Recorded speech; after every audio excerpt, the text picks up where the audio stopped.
माखन भाई साहब, आप कुछ बोलिए अब। आप म्यूट पे हैं। अनम्यूट होके बोलूंगी तो हमें सुनाई देगा और हम समझ भी पाएंगे। प्लीज। सबको एकल प्रणाम। 4 लाइनें मैं नवरात्रि के बारे में बताता हूँ। रात्रि शब्द जो है वो सिद्धि का प्रतीक है। तो शक्ति के 9 रूपों की उपासना इसमें इस पीरियड में की जाती है।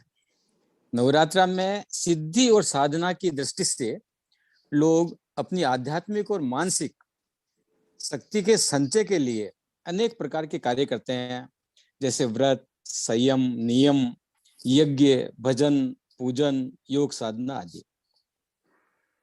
अपने जो भागवत पुराण है उसमें शक्ति माता के प्रादुर्भाव का वर्णन आता है।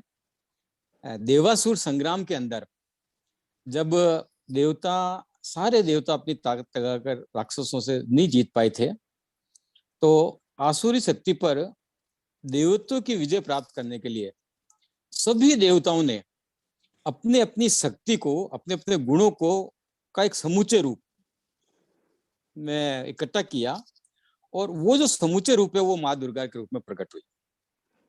तो माँ दुर्गा जो है उसमें दुनिया भर के जितने भी देवता हैं सभी की शक्तियां समाहित है। अब 9 रूपों के अंदर अपन उसको पूछते हैं विभिन्न गुणों के हिसाब से। और सबसे बड़ी खास अहम बात यह है कि भारत की हर बालिका में दुर्गा माता के सभी 9 रूप विद्यमान हैं। वैसे मजाक में कहते भी हैं कि बालिका में 9 रूप होते हैं, अब पति के कर्म है कि कौन सा रूप प्रकट हो।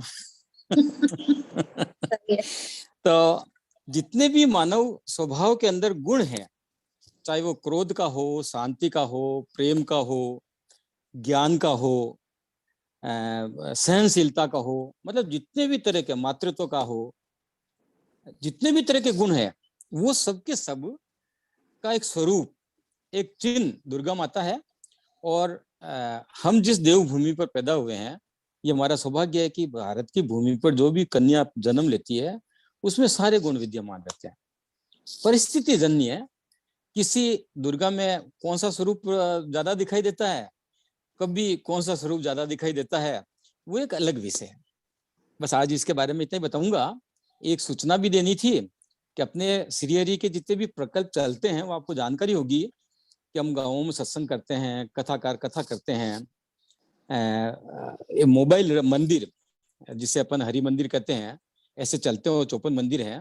और अभी एक नया रथ जिसे भक्ति रथ का नाम दिया है, उसमें से वो 9 सीटर है, तो 7 सत्संग साधक और 2 अपने कार्यकर्ता, ऐसे वो रहकर मंडली, वो पूरी की पूरी मंडली पूरे देश में घूमेगी। अभी लखनऊ के अंदर 40 स्थानों पर उनका कार्यक्रम हो रहा है। तो एक दिन में 1 या 2 स्थान वो करते हैं। हमने साउथ के लिए भी इन्विटेशन भेजा है, तो संभव है वो आएंगे।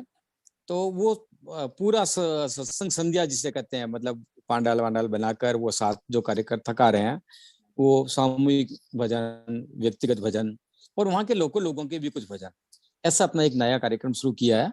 इस तरह से जैसे कलावती जी ने बताया, मतलब अपनी दक्षिण की माँ वो कलकत्ता में जो थी ना शारदा माँ, उसको दक्षिणेश्वर की माँ कहते थे। Yes. और ये हमारे कलावती जी दक्षिण भारत की माँ है। तो श्री का बहुत अच्छा चल रहा है। सभी को साधुवाद, धन्यवाद।